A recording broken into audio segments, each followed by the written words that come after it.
युग से कण कण में सृष्टि के दर्पण में वेदों की कथा अपार है। कर्मों की गाथा है, देवों की भाषा है, सदियों के इतिहास का प्रमाण है। कृष्णा की महिमा है, गीता की गरिमा है, ग्रंथों का ग्रंथ ये महान है। महाभारत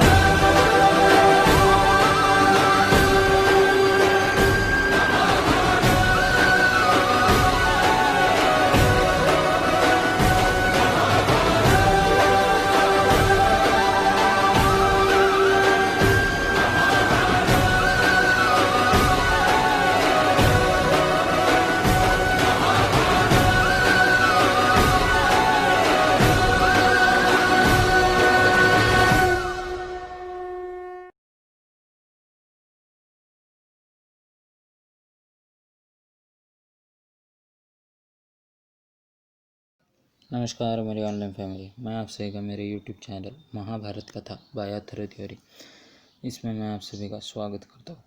तो आज का हमारा विषय है पांडु का राज्याभिषेक। तो चलिए हम चालू करते हैं।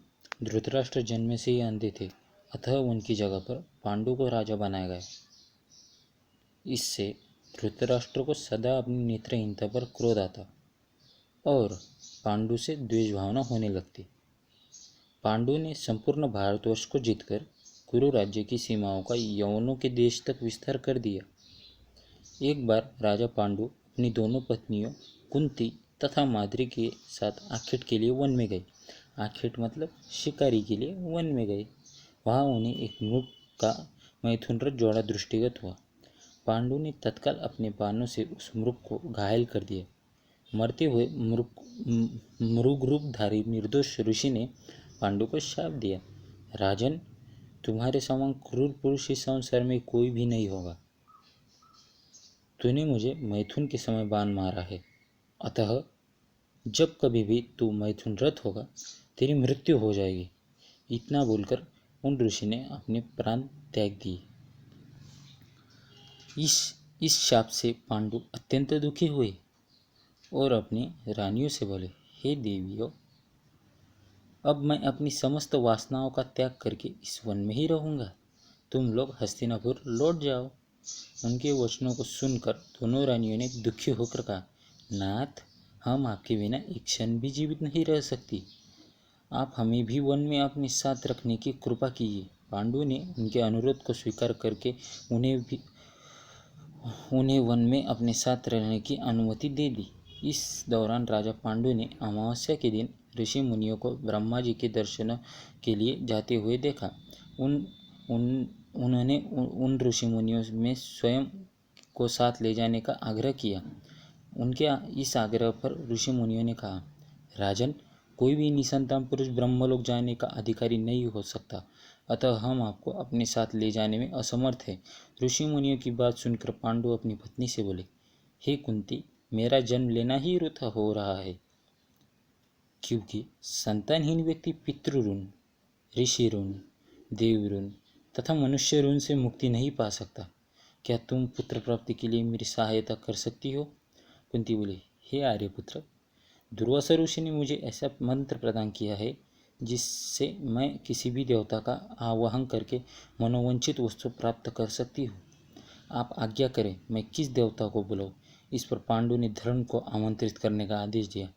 धर्म ने कुंती को पुत्र प्रदान किया, जिसका नाम युधिष्ठिर रखा गया, जो कि पांडु के ज्येष्ठ भ्राताश्री थे। कालांतर में पांडु ने कुंती को पुनः 2 बार वायुदेव तथा इंद्रदेव को आमंत्रित करने की आज्ञा दी। वायुदेव से भीम तथा इंद्र से अर्जुन की उत्पत्ति हुई।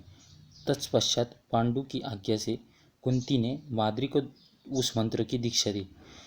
माद्री ने अश्विनी कुमारों को आमंत्रित किया और नकुल तथा सहदेव का जन्म हुआ। एक दिन राजा पांडु माद्री के साथ वन में सरिता के तट पर भ्रमण कर रही थी।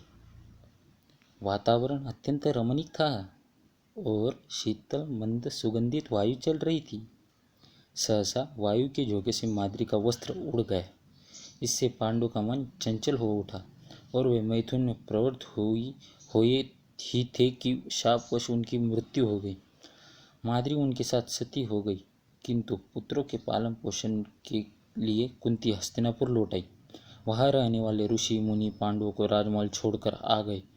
ऋषि मुनि तथा कुंती के कहने पर सभी ने पांडवों को पांडु का पुत्र मान लिया और उनका स्वागत किया। तो दोस्तों, आज को आपका मेरा ये पांडु का राज्य अभिषेक ये वीडियो कैसा लगा ये मुझे ज़रूर बताएं। धन्यवाद।